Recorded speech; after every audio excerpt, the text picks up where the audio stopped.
Wednesday Addams. The Addams Family. The iconic daughter of the creepy and kooky Addams family. In the television show, Wednesday was a friendly, sweet girl whose only oddity was to collect spiders. But her more familiar appearance is a pale-faced, gothic girl who never smiled, had a deadpan attitude, and was obsessed with physically harming, or even killing her brother Pugsley. Maybe it was her own way of showing love for her brother. She has a collection of severed dolls' heads, and her favorite doll was guillotined by Pugsley. Together, the two kids are quite sadistic, enjoying the misery of others, and consider touring graveyards and torturing one another to be fun.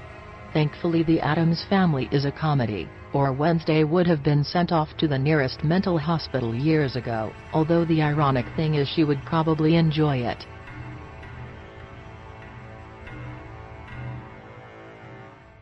The Twins. The Shining. The Shining is considered one of the greats of horror films, and it is no surprise, with Jack Nicholson's performance and the numerous iconic images and lines of the film. The Grady twins who appear in the movie give a brief but memorable performance. Nicholson's son Danny encounters the two girls whilst cycling around the corridors of the Overlook Hotel. Standing in the middle of the corridor, and invite Danny to play with them. The scene is intercut with shots of the twins lying on the ground in a pool of blood. Having actually been hacked to pieces by their father, Wood went mad, and killed his family before taking his own life. It is rumored that the way the twins stand side by side is based on the twins' photo by Diane Arbus, although Stanley Kubrick denies this despite studying the works of Arbus, including the photo.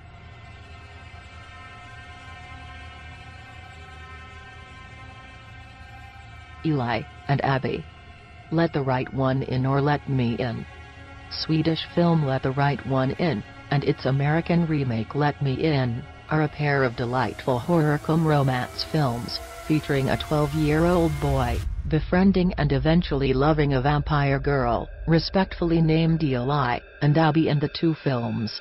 While appearing young due to their immortality, and are seemingly innocent, both girls need human blood to live, forcing their guardians to venture out and murder people. This is to be expected of vampires, but without blood, it is implied that the girls have a more bestial side to them.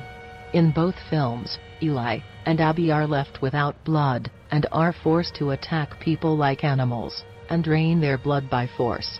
They also show an ability to move at lightning speed, and scale buildings and trees easily. Two particular creepy scenes in both films involve Eli and Abby lapping up spilt blood like a dog when their friend cuts his finger, and when they enter the boy's apartment uninvited, and start bleeding from every orifice until he invites them in. In a surprising turn, it turns out in the novel the films are based on, Eli is in fact a boy who was castrated when he was turned into a vampire. However, this plot point was not passed over into the films.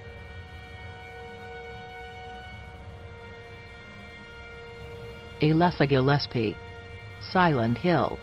This poor psychic girl had a rough life living in Silent Hill, pretty much born and raised by her mother to be a host for an evil god, which Alessa would eventually give birth to. Through a traumatizing ritual to impregnate Alessa, she received severe burns, and part of her soul split away to be reborn as baby Cheryl Mason, who would have a role to play in future events. Alessa was hidden away in the basement of the local hospital, forced to stay alive due to an incantation put on her by her mother. Wishing to cease to exist, and stuck with a dormant unborn god inside her, Alessa's life has been pretty miserable. Alessa's suffering and hatred materializes as the shifting worlds of Silent Hill, complete with twisted, inhuman monsters that stalk the streets, representing different parts of Alessa's psyche. In the 2006 film, Alessa was considered a demon by her crazy aunt Christabella, and burnt alive to purify her.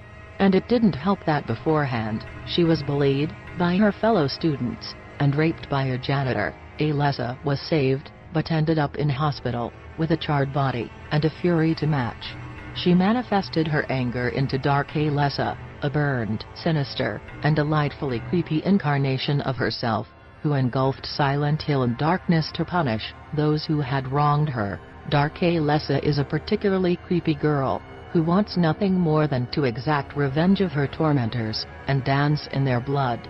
Alyssa also frees her goodness as Sharon Da Silva, who is later lured back to Silent Hill to reunite with Dark Alyssa. With help from Roddy Mitchell's character, Alyssa is able to break into the Church of the Evil Cult, who condemned her to exact bloody vengeance upon them.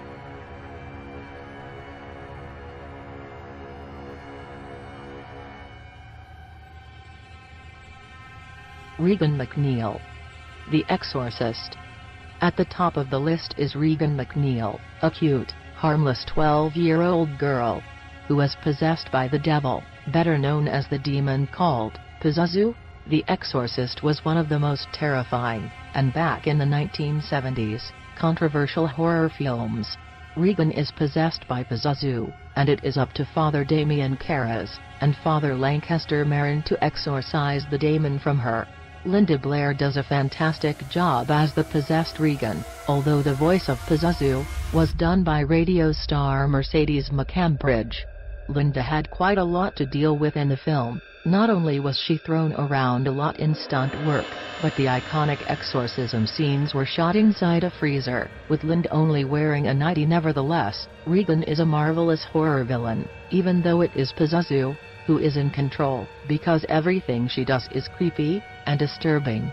Her body slowly undergoes a demonic transformation. She speaks in Latin, and curses a lot, able to speak with the voices of the dead, telepathically throw stuff around, and spit out green vomit on characters. But those are just the tip of the scary stuff Regan does. She curses a lot, as said before, telling her own mother to molest her, and is a shocking scene. Stabs herself in the privates with a bloody crucifix, the way she spider walks her way down the stairs on her back, and the awesome scene where she spins her head around a full 360 degrees. The exorcism scene is a moment of sheer chills, Regan putting up quite the fight against the two holy men, spitting slime in their face, tormenting Karras with the voice of his late mother, and even faking the release of Regan by floating up into the air and down again.